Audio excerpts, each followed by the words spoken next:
merepresentasikan praktik kewarganegaraan, yaitu menganalisis kasus. Coba kalian uraikan kronologi terjadi persengketaan tersebut, baik yang berkaitan Pulau Sipadan dan Lingitan maupun di Blok Ambalat. Jawabannya, penyebab sengketa Indonesia atau Malaysia yaitu sengketa Pulau Sipadan dan Lingitan karena sistem administrasi kedua pulau tersebut selama ini tidak jelas. Dalam peraturan perundang-undangan Indonesia, kedua pulau tersebut tidak tercantum sebagai wilayah kedaulatan Negara Kesatuan Republik Indonesia atau NKRI. Padahal dalam hukum internasional, apabila negara mengklaim suatu wilayah harus terdapat bukti yang menunjukkan hal tersebut. Buktikan bahwa Sipadan Lingitan masuk wilayah Indonesia yaitu berdasarkan peta kerajaan Nonal Majapahit, sedangkan Malaysia mengklaim kedua pulau tersebut berdasarkan faktor kedekatan geografis. Namun, ternyata kehidupan di Pulau Sipadan dan Lingitan lebih cenderung ke Malaysia yang ditunjukkan oleh Malaysia Melayu banyak bahasa yang digunakan banyak menggunakan bahasa Malaysia. Pembangunan di kedua pulau tersebut lebih banyak dilakukan oleh Malaysia. Adanya patok-patok wilayah perbatasan oleh Malaysia. Transaksi dalam sehari-hari menggunakan mata uang ringgit yang merupakan mata uang Malaysia. Ternyata penduduk Sipadan Lingitan tidak memiliki kartu tanda penduduk Indonesia. 2. Apakah persengketaan tersebut dapat mengancam keutuhan wilayah negara kita? Berikan alasanmu. Ya, karena jatuhnya sebagian wilayah atau teritorial suatu negara ke negara lain, maka akan mengurangi sebagian wilayah yang dikuasai negara. Belum lagi potensi kekayaan alam yang berada di wilayah tersebut, minyak, gas, pariwisata, penduduk, potensi, dan lain-lain. Maka dari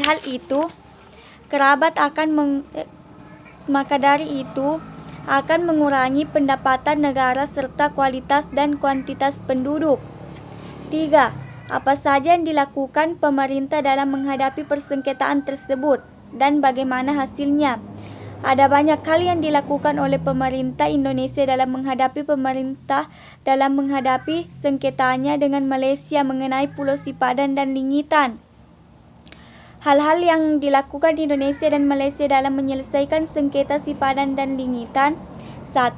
Mengadakan perjanjian dengan Malaysia yang hasilnya adalah sama-sama menetapkan status quo atas Sipadan dan Lingitan. 2. Indonesia berusaha membawa konflik ini agar diselesaikan di Dewan Tinggi ASEAN, namun selalu ditolak Malaysia. Indonesia dan Malaysia sepakat membawa sengketa ini ke KICJ atau Mahkamah Internasional dengan menandatangani dokumen per tanggal 31 Mei 1997.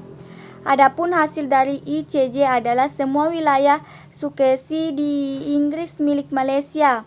Adapun Sipadan dan Lingitan di masa lalu adalah wilayah jajahan Inggris dan bahkan mereka menarik pajak di wilayah tersebut. 4. Bagaimana perasaanmu ketika tahu bahwa pada akhirnya Pulau Sipadan dan Lingitan lepas ke tangan Malaysia? Jawabannya sangat kecewa karena pemerintahan tidak bisa mempertahankan kedua pulau tersebut sehingga sekarang menjadi wilayah negara Malaysia. 5. Apa penyebab lepasnya Pulau Sipadan dan Lingitan ke tangan Malaysia? Jawabannya, karena kurangnya perhatian pemerintah Indonesia terhadap dua pulau tersebut, sehingga Indonesia kalah dalam sidang memperebutkan Pulau Sipadan dan Lingitan ke Malaysia. Malaysia juga telah meletakkan tanda dan merawat pulau tersebut dibanding dengan negara Indonesia. 6. Apa yang harus dilakukan oleh bangsa Indonesia dalam pemerintahan maupun rakyat Indonesia supaya peristiwa lepasnya Pulau Sipadan dan Lingitan lepas ke tangan Malaysia tidak terulang kembali? Jawabannya, 1. Menanamkan semangat nasionalisme dan patriotisme. 2. Memupuk kembali rasa persatuan dan kesatuan bangsa Indonesia. 3. Menjaga dan melestarikan budaya Indonesia. Yang terpenting adalah dengan merawat pulau-pulau yang berdekatan dengan negara lain, karena alasan Pulau Sipadan dan Lingitan menjadi milik Malaysia adalah karena Indonesia tidak pernah merawat pulau tersebut.